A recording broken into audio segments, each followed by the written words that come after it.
intention. And then throughout the course of the interview, somehow James Comey became the victim here. Listen.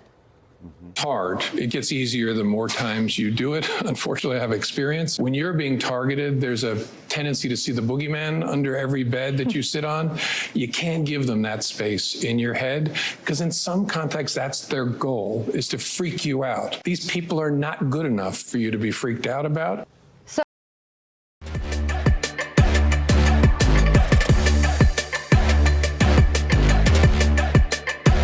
Hi, welcome to the Reaction Radar. Boy, do we have a show for you today. This is going to be a short segment about James Comey, you guys know, former director of the FBI.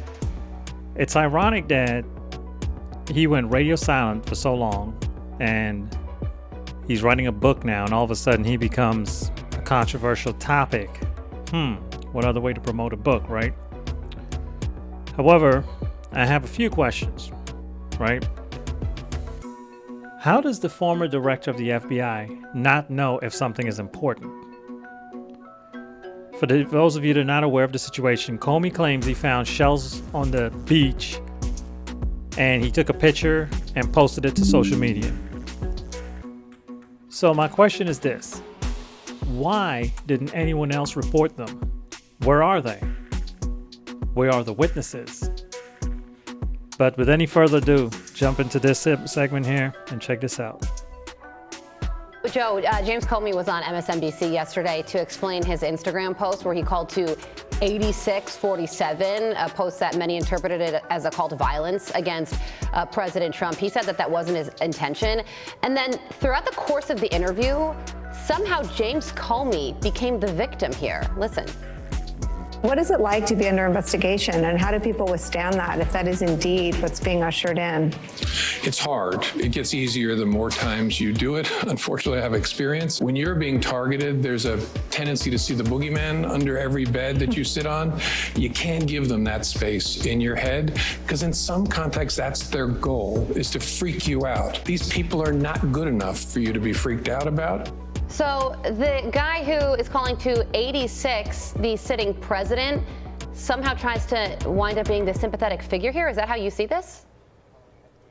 Carly, the way I see this is James Comey is a patently horrible person and a profound liar. The fact that he's saying that, oh, I was just walking along the beach prepping for my book tour and I just happened to stumble upon these seashells that were just laid out right in my path that read 8647. And you know, I didn't know what it meant exactly, but I decided to take a photo of it anyway and then post it on my Instagram to all the followers that he has. And then afterwards, when I get called out rightly, including a visit by the Secret Service for openly threatening the president, I'm the victim, actually. They're coming after me. Wait a minute, you're the one who started all this in the first place, pal. All right, you know exactly what 8647 meant. You're only the former director of the FBI. You know exactly what that meant. You knew exactly what you were doing with that Instagram post because you want to sell some books during your book tour by being controversial. And now you're going to play the victim? Screw you, James Comey. Sorry, I'm just going to leave it there.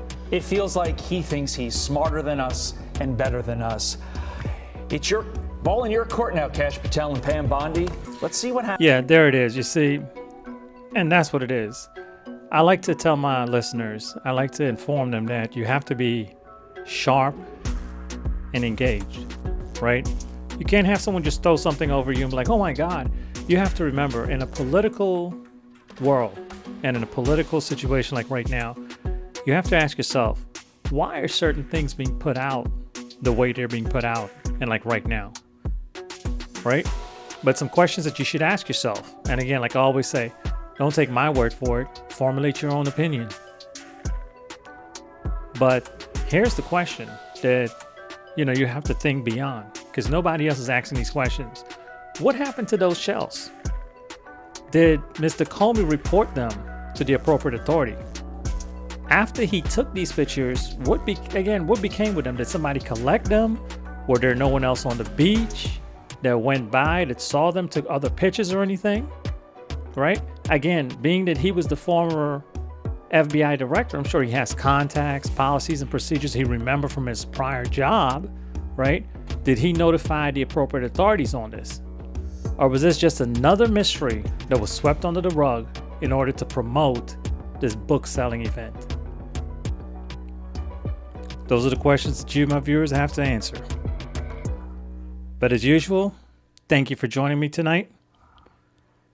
If you like the show, please drop a like, subscribe, and as always, I would love to hear your thought process on this.